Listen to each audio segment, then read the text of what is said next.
Hello,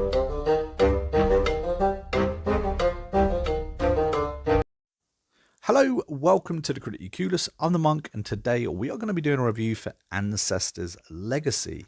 Now, this game came out way back in 2018. I've just finally got my hands on it, so let's get stuck in. Ancestors Legacy is a real-time strategy game.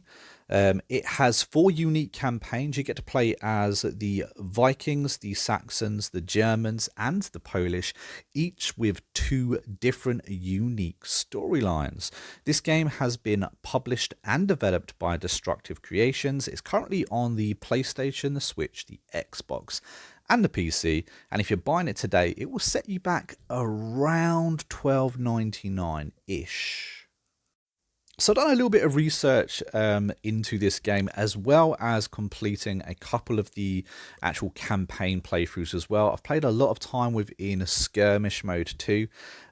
This game apparently is pretty much exactly the same as what you get on PC. Now normally, see, I've played this on the Xbox, on Xbox Gamer.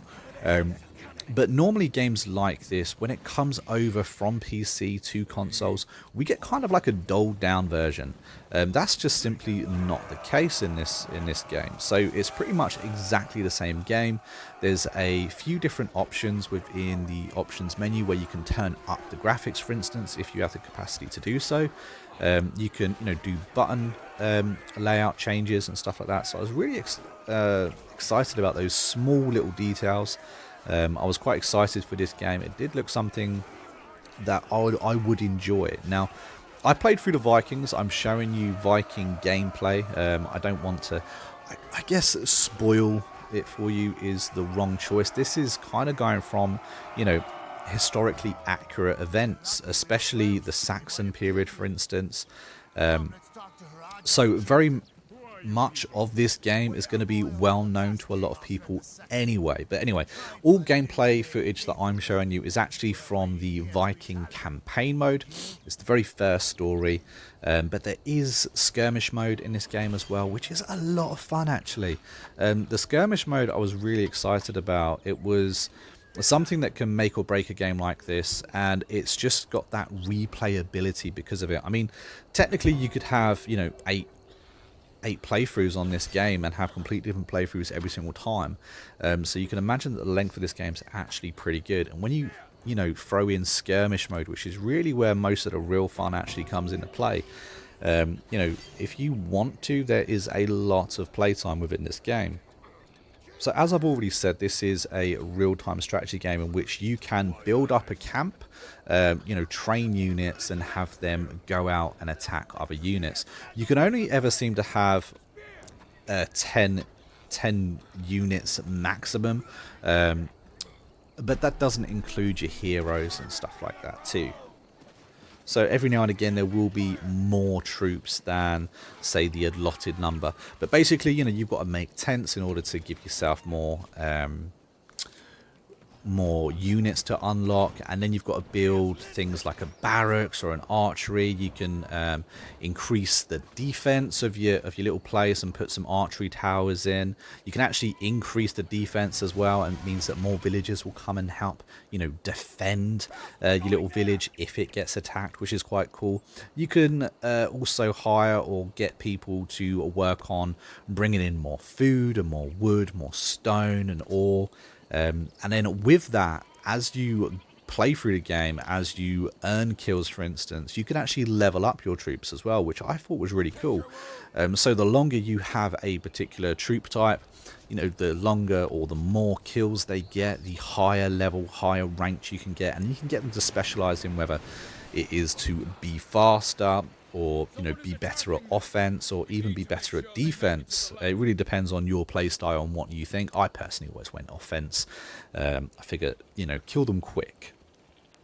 But on top of that, you can also increase your armor itself and upgrade your armor. You can also research or upgrade your research technology, so that way you're actually able to put on better and bigger armor. And it actually has a visual impact on your characters as well, which I also quite liked. I thought that was a nice little tip. They could have just done it so it's text-based or stat-based, for instance. And something else that I was pleasantly surprised with was the level of aggression, actually. When it comes to the AI bosses, they do not sit back. Now, I played this just at normal difficulty. There's three different types of difficulty: easy, normal, and hard. I played at normal difficulty, and I found that a little bit of a challenge. Now I'm an experienced, strategist.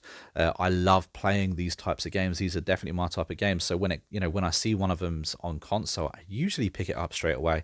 But I have to commend the level of aggression that the AI have. Now, normally they do sit back, in games like this and wait for you to attack them.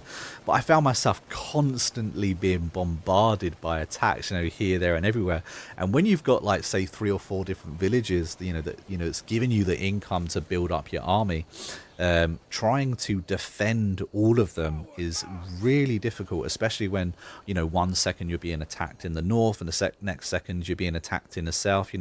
The AI will take the cunning routes and go through the tree linings, try and stay out of sight so they can hit you without you realizing or knowing, which I really quite liked. I think the level of AI aggression was definitely interesting. Now, unfortunately, a couple of gripes. My game did crash a couple of times. Now, I have the Xbox Series S, therefore, for it to crash on there, whoosh, I'd hate to think how bad it would crash on a standard Xbox. So I do think that maybe there's a little bit of care that needs to be given to the game still. And unfortunately, it is a little bit clunky. You kind of expect that, it coming from PC to console, but yeah, it is a little bit clumsy, that's a new word. And the user friendliness, the tutorial is long. That stretches on for a good few chapters, and it's only when you complete those chapters that you actually unlock the rest of the game, i.e. the rest of the story modes and the rest of the campaigns within the game. Anyway, it does try to cover quite a lot, but I do feel that sometimes it's telling you to do something that actually hasn't told you how to do that thing. It just wants you to do it. So I found that a little bit of a pain. But overall, I was really impressed with this game. It's a game that I could see myself spending a lot of hours in. In fact, I spent way too much time on this game. Even after I got all the footage I needed for the review and for playing it, I still seem to be jumping back on it and playing it. I really enjoyed my time in it, actually. And some of the campaigns are really interesting, really in-depth, and they're challenging as well, which I do quite like. I think Skirmish is where it's at, though. I think you can have the most fun in this game when it comes to Skirmish.